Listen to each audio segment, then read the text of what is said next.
Namo Buddhaya, salam sejahtera, penuh damai dan bahagia, pemirsa Dhamma TV dimanapun Anda berada. Senang sekali saya Satna Dewi bisa menjumpai Anda kembali dalam acara yang tentunya telah kita tunggu bersama, Manage Your Mind. Baik, apa kabar semuanya? Saya harap semuanya dalam kondisi yang sehat pada malam hari ini. Jika pun Anda dalam kondisi yang kurang enak badan, mungkin dengan melihat acara ini akan timbul yang disebut pencerahan. Kebetulan kita akan membahas sebuah tema yang luar biasa menarik. Kita akan belajar di sini dengan sungguh-sungguh, yaitu 7 pencerahan agung dalam terminologi Buddha. Baik, narasumber kita yang luar biasa yang akan menjadi tempat bertanya kita adalah seorang biku yang tentunya Anda telah kenal. Beliau adalah Biku Dhammawicayo Mahathera. Namo Buddhaya, Bante. Namo Buddhaya. Semoga semua makhluk tercerahkan oleh kebijaksanaan Sang Buddha. Ya, ini kita membahas tentang 7 faktor atau 7 pencerahan agung, Bante. Sebenarnya apa ya? Kita sering membicarakan tentang pencerahan. Apa yang disebut pencerahan ini? Sesungguhnya kalau kita perhatikan, pencerahan itu bukan hanya dikatakan, tetapi pencerahan itu adalah yang sudah dicapai oleh batin yang tercerahkan. Ya, kenapa kok disebut agung ini, Bante? 7 pencerahan agung. Karena otomatis siapapun yang menjalankan ini, batinnya itu akan menjadi sesuatu yang sangat-sangat tinggi, agung dan mulia sekali. Karena batinnya sempurna nantinya. Tetapi ini bukan hanya sekedar teori, tetapi harus dipraktekkan ke dalam diri kita masing-masing. Baru mereka bisa mencapai pencerahan itu sendiri. Ya, dibutuhkan berapa kali lahir dan mati, Bante, untuk menjadi agung ini, Bante? Sesungguhnya kalau dikatakan berapa kali lahir dan mati lagi ini, kita juga tidak bisa membatasin, karena Sang Buddha katakan, siapapun juga yang menjalankan cara untuk mencapai pencerahan agung ini dengan sungguh-sungguh, bisa 7 hari, bisa juga 7 bulan, bisa juga 7 tahun, bisa juga 7 kelahiran. Kalau serius, kalau mereka, nggak enak lah pencerahan agung, aku kepingin dapat bojo sing akeh, nggak gelem toh, nggak mau mereka. 700 kali kelahiran. Karena dia butuhnya 700 istri. Banyak banget, Bante, serakah ini. Penyok. Iya, Bante, jadi memang ini ajaran yang sangat dalam dan halus sebenarnya, dan memang ya dibutuhkan sebuah usaha ya, Bante, untuk bisa mencapai ke sana ya, Bante. Nah, 7 itu tadi antara lain yang kita akan bahas satu persatu ya, Bante, di kesempatan Sesungguhnya ini ada dalam parita untuk mencapai 7 faktor kesempurnaan yang diajarkan oleh Sang Buddha. Ketika ada biku yang sakit, Sang Buddha juga mendoakan dengan 7 faktor dengan sempurna. Demikian juga ketika Sang Buddha sakit, biku yang lain juga membacakan untuk Sang Buddha. Mengapa dibacakan itu? Di sini memiliki makna yang sangat dalam. Di situ yang pertama kali, Bojanggo Sati Sangkato, Sati Sampajanya. Sati itu kesadaran kalau siapapun juga manusia yang menyadari akan dirinya sendiri. Kita diminta untuk menyadari akan diri kita sendiri, sadar akan pikiran, sadar ada keadaan tubuh jasmani. Terus menerus gitu, untuk apa? Untuk menyelidikin Dhammawicayo, menyelidikin kebenaran yang ada tubuh jasmani, kebenaran yang ada pikiran itu, bagaimana kenyataannya. Siapapun juga yang melihat kenyataan dari tubuh jasmani, kenyataan dari pikirannya sendiri, tidak ada satupun yang mau menderita kok. Ya, kita kalau sudah menyelidikin, menganalisa, kita tidak mau menderita, kita tidak mau susah, kita tidak mau menderita. Sakit apapun, kalau bisa jangan. Otomatis itu harus wirya, dengan penuh semangat untuk apa? Untuk membebaskan pikiran kita itu dari penderitaan untuk mencapai pasati, tenang, hening. Tidak ada gelombang di situ. Nah, ketika pasati ini didapat, kita membutuhkan samadhi. Samadhi itu konsentrasi ke ketenangan itu sendiri untuk menemukan yang dikatakan UPK, keseimbangan yang sempurna. Batin yang seimbang, yang sempurna ini, ketika kita sudah mencapai yang sempurna, yang seimbang sempurna, ternyata kita sudah tidak mengikuti perasaan, rasa sakit sudah tidak ada, khawatir, takut, cemas juga tidak ada. Disinilah yang dijaga keseimbangan yang sempurna itu. Ketika kita sudah mencapai keseimbangan sempurna, keagungan akan diperoleh. Bukan cuma kata-kata ini yang diikuti, tetapi mindset dibentuk dalam pikiran kita masing-masing. Maka itu kita diminta bagaimana kita selalu sadar akan diri kita sendiri. Mulai sekarang, siapapun yang sadar akan dirinya sendiri, kita harus menyadari apa yang menyebabkan kita menderita. Yang menyebabkan kita menderita, nah pikiran ini masih masuk di dalam tubuh jasmani. Sekarang kita jangan masuk lagi, karena ini tubuh kita semuanya menderita kok. Sing ganteng, sing cantik, sing jelek, yang pinter, yang soge, yang paling berkuasa, tetap menderita. Kasihan. Kita harus kasihan sama mereka. Mereka yang kaya raya tidak ada sempat untuk melatih diri. Mereka yang selalu sibuk karena berpangkat yang tinggi juga tidak ada sempat untuk melatih diri. Maka Anda yang masih ada kesempatan melatih diri, kesempatan baik itulah gunakan. Jangan pikir mau jadi presiden. Jangan pikir mau jadi orang yang kaya raya. Carilah kekayaan batin ini yang lebih berharga ini. Untuk masuk ke dalam diri kita. Untuk menemukan dengan penuh sadar, menyelidikin ke tubuh jasmani, menyelidikin ke pikiran, mana saja yang membuat kita menderita, pikiran jangan masuk lagi ke penderitaan itu. Hanya itu aja. Jagalah pikiran ini dengan penuh semangat masuk dalam keheningan, ketenangan terus-menerus. Pusatkan terus energinya dengan semangat ke sana. Semangat terus sampai mencapai UPK, keseimbangan batin. Jadi dengan demikian kita selalu ke sini, keseimbangan dijaga seperti ini, otomatis ini akan membuat kita tenang, damai, dan bahagia. Bahkan parita ini, kalau kita baca orang sakit, mereka kok bisa mendapatkan kemajuan. Batinnya, kemajuan kesehatannya. Apalagi kalau dia kena guna-guna dengan parita ini, dia memahami, menjaga pikiran dengan energi yang kuat, guna-guna mental semuanya. Lari semua, jauh semua. Karena energinya begitu kuatnya. Mantang gitu kan. Mantap, kokoh, tak tergoncangkan lagi. Jadi mereka punya energi yang luar biasa, jadi yang mengganggu mental semua, lari semua. Iya Bante. Tadi samadhi itu masih di samadhi itu tingkatan ketiga ya kalau nggak salah ya Bante ya. Bojanggo sati sangkato. Sati ya. Tamanang wicayo tata. Wirya. Wirya itu semangat. Semangat untuk apa? Wirya untuk menimbulkan kegiuran. Kegiuran, senang dan gembira bahwa ini pekerjaan yang sangat penting. Pitik pasadi. Pasadi itu tenang. Ya. Lalu baru masuk samadhi. Gitu? Baru samadhi, baru di situ UPK. UPK, keseimbangan tadi ya. Keseimbangan. Seimbang. Jadi dengan demikian, pasadi ini menjaga, senang menjaga pikiran selalu tenang. Ini difokuskan terus-menerus ke sini, ketenang, untuk menjaga keseimbangan batin kita terus setiap saat. Dengan demikian ya, ini bukan sekedar percaya, tetapi harus dialami. Menata ulang cara berpikir kita, diarahkan ke situ terus-menerus. Kalau 7 hari serius seperti itu, kita mampu memusatkan secara energi dengan sempurna, itu akan luar biasa. Jadi kita perlu semangat. Jadi meditasi latihan ini bukan hanya cukup 1 menit, bukan cukup 1 jam, bukan cukup 15 menit, tidak.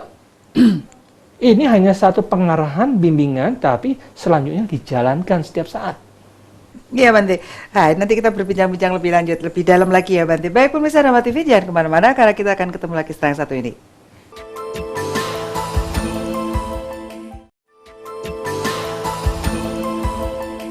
Baik pemirsa Dhamma TV, tentunya masih bersama saya Satna Dewi di acara Manage Your Mind dan narasumber kita yang luar biasa Biku Dhamma Wicayo Mahathera. Dan tentunya perbincangan kita ini seru sekali karena yang kita bicarakan adalah sebenarnya pengetahuan kita tentang bagaimana sebenarnya manusia adalah energi ya Bante ya. Itu yang didalami oleh Buddha. Sepanjang kita bisa mengetahui tentang energi ini, kita sebenarnya bisa memanfaatkan energi itu untuk apa saja. Ya, itulah satu-satunya agama yang membahas bahwa manusia itu terdiri dari berbagai macam komponen, ya toh? Komponen padat, komponen cair, komponen udara, komponen panas. Ya. Demikian juga dari batin kita ini ada komponen energi, gelombang-gelombang. Ya, dengan demikian inilah yang dijelaskan secara detail, secara menyeluruh. Dan dengan demikian kalau kita pelajari, apapun yang diajarkan Sang Buddha itu tidak ada yang dikatakan kamu harus percaya seperti ini, tidak. Kamu harus diminta selidikin dan analisa kebenaran dalam kebenaran itu sendiri, bukan percaya. Mengajak kita untuk berpikir dengan jernih. Benar sebagai benar, salah sebagai salah. Tidak dikatakan yang salah benar, yang benar salah. Itu apalagi, tidak boleh seperti itu. Betul. Kita berani untuk menganalisa dengan kejujuran batin dan pikiran kita.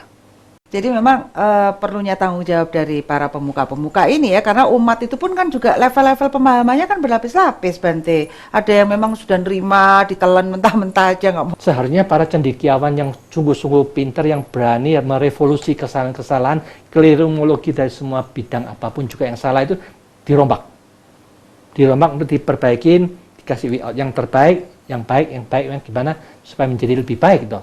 Ya, seperti ini Bante. Pada cerita-cerita zaman dulu banyak sekali yang terjadi mukjizat dari Sang Maha ini ya Bante ya. Tapi sekarang kok nggak banyak gitu mukjizat itu terjadi. Padahal kondisi juga semakin crowded gitu loh Bante.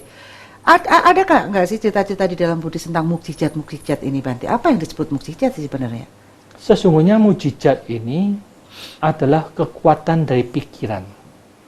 Kekuatan dari pikiran itu di zaman Sang Buddha ini, hampir semua biku itu kesaktinya hebat-hebat semua. Mereka bisa terbang, mereka bisa menghilang, mereka bisa membaca pikiran, bisa nembus, melihat apapun juga tembus. Ya toh? Mereka juga bisa batinnya suci murni. Mereka bisa mengajarkan tepat dengan apa yang mereka butuhkan dalam pikirannya itu. Menghidupkan orang mati bisa nggak Bante? Ada nggak cerita Bante? Itu demikian ketika Sang Buddha itu ada sesuatu, orang ini tinggal berapa hari meninggal, tapi dia bisa dibantu dengan cara, kalau dibacain parita, biku bacain parita, dia akan bisa bebas, tidak sampai meninggal. Kenapa? Karena ketika dia sedang dibacain parita ini, ada makhluk yang punya tugas mengambil, membawa dia melihat, oh ini sedang dibacain parita, nanti aja. Nanti kalau bandingnya sudah selesai, saya bawa. Bandingnya nggak selesai, saya baca terus. Karena tugasnya sudah selesai, jam ini. Habis selesai, dia pergi. Berarti, ketika didoakan ini, seharusnya dia sudah diambil, ternyata mereka tidak diambil, mereka masih hidup. Akhirnya dia hidup terus. Tetapi kalau dia itu sudah meninggal digigit ular yang beracun, Sang Buddha ya mengatakan, karena ibunya ini kan sangat sedih melihat anaknya yang satu-satunya digigit meninggal. Sedih sekali, menangis, meraung-raung ke sana, cari orang pintar untuk disembuhkan. Ternyata orang pintar, rasanya ini hanya Sang Buddha yang bisa menyembuhkan kamu, menghidupkan anak kamu. Cobalah kamu menghadap ke Sang Buddha. Sang Buddha akhirnya menghadap Sang Buddha minta tolong. Bante, Buddha tolong anak saya ini. Adakah obat untuk anak saya supaya dia hidup? Oh ya ibu, ada. Carilah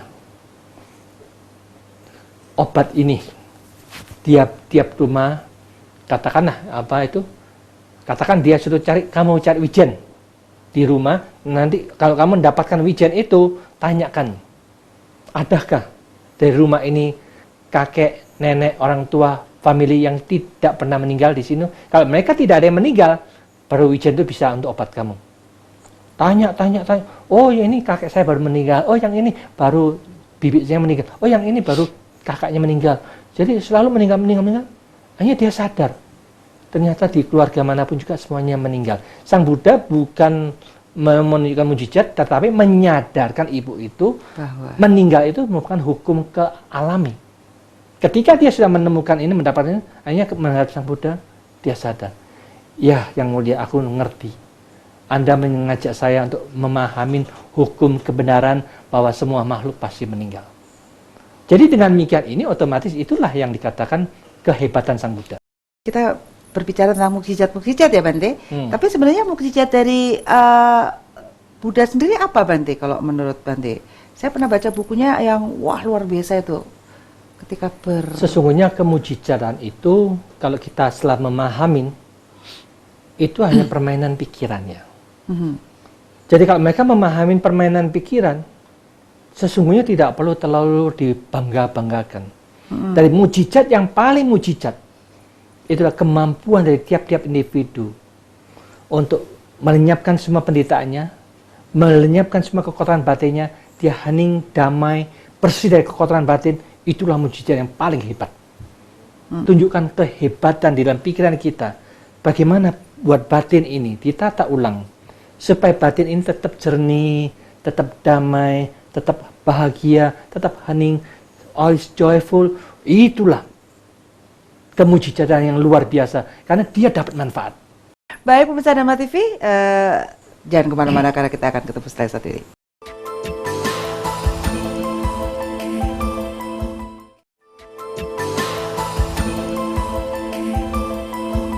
Baik, pemirsa Dhamma TV tentunya masih bersama saya Satna Dewi di acara Manage Your Mind. Baik, tadi kita berbicara tentang mukjizat. Jadi memang mukjizat yang teragung ini adalah bagaimana kita bisa menata batin kita sendiri ya Bante, untuk mendapatkan satu keseimbangan tadi ya Bante. Ya itulah, makanya mulai sekarang ini kan kita harus melatih diri untuk memahami 7 faktor penanganan sempurna ini bukan sekedar dipercaya, tetapi kita sungguh-sungguh berani untuk mengulang ke dalam diri kita, selalu sadar kalau kesadaran ini memperhatikan tubuh jasmani sebagaimana adanya. Tubuh jasmani semua orang itu sama, tidak kekal semuanya. Sebentar lagi selalu mengalami penderitaan sakit. Sebentar lagi kita pasti tua. Sebentar lagi pasti pada satu saat kita akan mati. Kita harus buang semuanya kosong. Tubuh ini tidak bisa pegang. Demikian juga perasaan. Perhatikan perasaan kita. Perasaan ini juga begitu kewajarannya. Dia muncul lenyap. Muncul lenyap. Suka lenyap. Muncullah yang penderitaan. Penderitaan lenyap, timbullah bahagia. Terus bergilir, terus seperti ini. Suka, duka, dan neta. Suka, duka, dan neta. Terus tidak pernah berhenti. Kosong, tidak ada intinya. Ternyata membuat kita banyak menderitanya perasaan itu. Ya. Demikian juga pikiran ini. Perhatikan pikiran kita. Permainan pikiran kita sendiri. Kita dibentuk, menciptakan, mengkhayal, mau ini, mau itu. Menciptakan macam-macam pikiran ini. Kenyataan kita juga tahu. Sifatnya tidak menentu, tidak pasti. Ternyata banyak penderitaan yang muncul dalam pikiran kita. Kacau sendiri, bingung sendiri, stres sendiri. Jadi ini tidak bisa dipegang juga sebagai pedoman hidup kita. Demikian juga dhamma. Di dalam dhamma ini, kita menyedikin semua ini, ternyata membuat kita menderita. Ada satu dhamma yang terbaik. Yaitu sadar dan kesadaran itu, yang diajarkan oleh Sang Buddha untuk kita temukan. Masuk dalam kesadaran, masuk dalam kesadaran, masuk dalam kesadaran. Kesadaran di dalam kesadaran itu sendiri. Disinilah bebasnya penderitaan. Kalau kita hanya masuk, menempatkan energi pikiran kita masuk dalam kesadaran, berarti kita mulai sekarang seimbang di situ. Tidak ke kanan, tidak ke kiri, tidak ke depan, tidak ke belakang, hanya sadar sepenuh-penuhnya dalam kesadaran itu saja. Dengan demikian, inilah yang namanya sati. Kesadaran sempurna, selalu eling dan waspada diletakkan di intinya seperti ini. Keseimbangan batin akan terwujud. Jadi kita tidak usah banyak cerita panjang lebar kitab suci, gini-gini, harus percaya begini. Tidak usah. Tetapi yakin, percaya, mindset, ditata ulang cara berpikir, supaya kita bebas dari penderitaan, itu yang terpenting. Itu aja yang harus dipraktekkan. Dengan cara seperti ini, Sang Buddha tidak akan mengharapkan kita dapat gelar A, B, C, BA lah, MA lah, doktor lah, tidak perlu itu. Berderet-deret 12. Yang penting batin suci murni itu lebih tinggi daripada semua doktor. Ya, ya betul Bante. Dari semua kekayaan apapun juga. Terus setelah itu hasrat kita ke duniawi menjadi hambar juga nggak Bante? Sekarang begini ya, kalau kita katakan hasrat ke duniawi, karena duniawi inilah yang sumber penderitaan kita. Kalau kita tetap masuk ke sana, kita sudah siap juga menjaga-jaga. Aku siap untuk rugi. Aku siap untuk ditipu orang. Aku siap kacau. Aku siap menyesal. Aku siap khawatir. Kalau kita berani menghadapi semua itu, kokoh, kuat, pasti terjadi. Aku siap menghadapi. Kan kita juga teguh. Mantap. Karena dengan kesadaran itu ya, Bante, ya? Dengan sadar itu pasti akan menimbulkan penderitaan seperti itu. Kekecewaan akan muncul, ketakutan akan muncul, keraguan akan muncul, kebingungan juga akan muncul. Kalau kita siap menghadapi semua itu, duniawi kita boleh jalankan. Karena kita juga siap untuk menerima penderitaan risikonya, toh. Ya, bermainlah dengan segala risikonya berarti.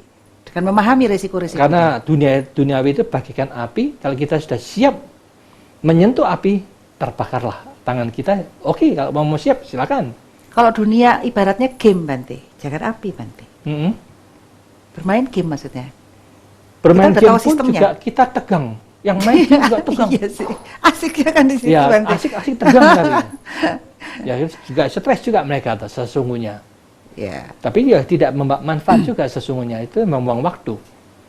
Tetapi game di dalam mempermainkan, melihat pikiran gimana meletakkan posisi yang terbaik, introspeksi terus-menerus ke dalam pikiran kita, menyelidiki terus-menerus bagaimana kita supaya bebas dari penderitaan, itu game yang terbaik, permainan yang terbaik. Karena itu ada dalam diri kita masing-masing, supaya kita mendapatkan ketenangan, keheningan, kedamaian, fokus di situ terus-menerus, menjaga keseimbangan terus-menerus. Itulah permainan yang luar biasa, yang bisa kita dapatkan, yang bisa kita rasakan, yang bisa kita dapat manfaatnya. Itu berarti surga di bumi ini, Bante. Apakah kita bisa mencapai surga yang setelah kita meninggal? Jangan tunggu meninggal, di dunia ini kita bisa merasakan kok. Itu tadi udah surga ya, surga di bumi. Itu luar biasa, jadi batin kita hening, tenang, tidak tergoncangkan oleh apapun juga, seimbang terus. Itu kan surga yang sulit didapatkan. Kita mau beli model pikiran modul yang seperti itu nggak ada tuh. Kalau ada yang jual modulnya ini jual, berarti setelah itu pasang ke kotak kita bisa seimbang, hening, tenang. Wah, mungkin laku itu. Iya betul, Bante. Ada frekuensi, ada setel, Bante. Ya, itu dia. Bisa terjadi itu, Bante. Tapi belum ada yang bisa menjual seperti itulah. Harus kita melatih sendiri, dan melatih sendiri. Tidak ada kata instan nih, Bante. Kalau kita mengharapkan instan, itu adalah kita dibohongin oleh kebiasaan kita yang instan, mie instan, teh instan, kopi instan, itu ada. Tapi untuk memajukan batin dan pikiran mau instan, itu sulit. Harus berjuang, berusaha dengan sungguh-sungguh, terus-menerus, semangat, ulet. Karena Sang Buddha kan 7 hari, 7 bulan, atau 7 tahun. Tergantung sampai di mana semangatnya. Tergantung kebiasaan, kepiawaian kita untuk masuk ke kondisi yang seperti itu berapa lama. Itu kebiasaan akan terbentuk dalam pola mindset pikiran masing-masing. Nah, Bante, ketika seseorang sudah mencapai frekuensi itu ya, Bante, saya mengatakan itu sebuah frekuensi, Bante. Apakah dia tidak akan dikelilingi oleh banyak orang yang ingin seperti dia? Apakah dia tidak seperti sebuah magnet? Ya, itu tergantung juga. Jadi kalau mereka itu mau mempromosikan diri kan akan menjadi magnet. Tetapi mereka tidak mempromosikan terlalu promosi, ya biasa-biasa mereka tidak tertarik ya. Kalau dia tergantung, mau tidak dipromosikan. Kalau dipromosikan, mau tidak kamu stres nanti. Kan gitu, akibatnya kan begitu toh. Ini dipromosikan nanti. Karena ya, enggak, maksudnya secara batin gitu loh, Bante. Secara batin tuh pada dasarnya kita lebih damai mendekat dengan orang-orang seperti itu gitu loh, Bante. Bukankah begitu secara frekuensi? Itulah karena Sang Buddha ini memang luar biasa. Sang Buddha ini satu-satunya mengatakan selama manusia ini sibuk, pikiran juga akan terganggu. Dia tidak akan mendapatkan kebahagiaan. Tetapi kalau dia menyepi, menjaga pikiran selalu hening, jernih, seimbang terus-menerus, dia akan lebih bahagia kondisi yang seperti itu. Karena itulah, jadi siapapun juga yang mengikuti sistem Sang Buddha, dia harus mengikuti cara yang telah ditunjukkan oleh Sang Buddha. Kalau dia mau ngikutin cara yang diikutin duniawi, dia akan siap terjun ke duniawi, siap juga stres seperti duniawi ini. Itu aja resiko dunia. Begitulah adanya. Begitulah dunia dan kewajarannya. Kita tinggal memilih aja ya Bante. Iya, itulah. Jadi seorang biku nih sebenarnya gaya hidup minimalis ya? Ya, hidup seorang biku itu memang sederhana. Minimalis Bante, sederhana saja aja. Iya, begitulah apa adanya, karena yang dibutuhkan cuma makan, minum, rumah, obat-obatan sudah ada, ya sudah cukup. Ya mungkin di kehidupannya akan datang Bante, saya menjadi seorang biku nih atau biku Bante. Sekarang masih harus ada yang dikerjakan. Baik Bante, waktu kita sudah sampai di penghujung acara. Monggo penjenengan berikan kesimpulan pada malam hari ini Bante. Ya, saat ini kita akan menjadi manusia yang bisa tercerahkan. Tetapi kecerahan ini harus Anda munculkan dalam pikiran kita masing-masing untuk perhatian ke dalam diri kita masing-masing. Bagaimana kita memperhatikan pikiran kita, bagaimana kita memperhatikan pikiran ini. Untuk apa?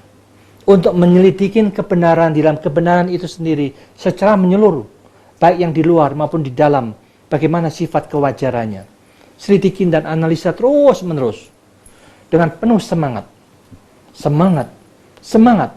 Semangat yang berkobar-kobar dalam pikiran kita untuk membangkitkan rasa senang dan gembira. Senang dan gembira ini diciptakan, dibentuk dan pola pikir kita setiap saat seperti itu. Dan memasukkan frekuensi yang hening, tenang, pasati. Ketika hening dan tenang masuk ke situ, langsung energi pikiran juga fokus ke hening, ketenangan itu. Terus difokuskan sampai mencapai keseimbangan. Di dalam keseimbangan, Anda diminta jangan terkacaukan oleh suka, duka, cinta, benci, benar, salah, pujian maupun celaan. Ini singkirkan. Tetap tahu dan sadar terus-menerus. Jangan terpengaruh oleh waktu yang akan datang. Jangan terpengaruh oleh ingatan waktu-waktu yang telah berlalu. Hiduplah pada saat ini dengan sejernih-jernihnya, seimbang-imbangnya. Terus-menerus melatih seperti ini. Barang siapa, tiap detik, tiap menit, mengembangkan 7 faktor penerangan ini dengan penuh semangat seperti ini. Ini merupakan sarana energi yang luar biasa. Akan kita bangkitkan dalam tiap-tiap individu, akan membentuk pikiran kita, tercerahkan, konsentrasi, seimbang, tenang, hening, cemerlang, sadar sempurna, eling dan waspada di situ terus-menerus. Tidak menggantungkan kitab suci, tidak menggantungkan energi kekuatan dari luar, tergantung kepandaian kita menata cara berpikir kita yang terbaik dan benar ini. Seimbang, hening, sadar, tidak terpengaruh oleh apapun juga, disitulah pencerahan-pencerahan agung yang Anda ingin dapatkan ternyata sudah ada di dalam diri kita masing-masing. Maka dari itu Anda harus percaya ke dalam kemampuan Anda. Ketika Anda tahu, bukan percaya, tetapi marilah kita praktekkan langsung, tidak usah menggantungkan siapapun juga, tergantung perhatian Anda. Untuk menyedikin ke tubuh ini, bangkitkan semangat, bangkitkan rasa senang dan gembira untuk tenang, hening, seimbang, dan jaga. Selalu sadar sempurna. Disitulah pencerahan agung batin yang sempurna akan kita dapatkan. Semoga kecerahan, kebijaksanaan, kesempurnaan Sang Buddha menjadi milik kita bersama. Semoga semua makhluk hidup berbahagia. Ya, terima kasih banyak Bante. Baik pemirsa Dharma TV, tentunya di dalam penjelasan pada malam hari ini tidak ada yang menyesatkan. Kita hanya diajak untuk kembali ke dalam kasunyatan, ke dalam kebenaran sejati kita sendiri. Baik pemirsa Dharma TV, tentunya saya sendiri belajar pada malam ini, kita belajar semua untuk menjadi makhluk yang lebih agung seperti itu ya Bante. Baik, kata kunci kita adalah mind is not everything, but everything is from mind. So, manage your mind. Saya Satna Dewi beserta segenap kru Dharma TV mengucapkan banyak terima kasih atas perhatian Anda. Selamat malam dan Sabe Sata Bawantu Sukitata. Semoga semua makhluk berbahagia.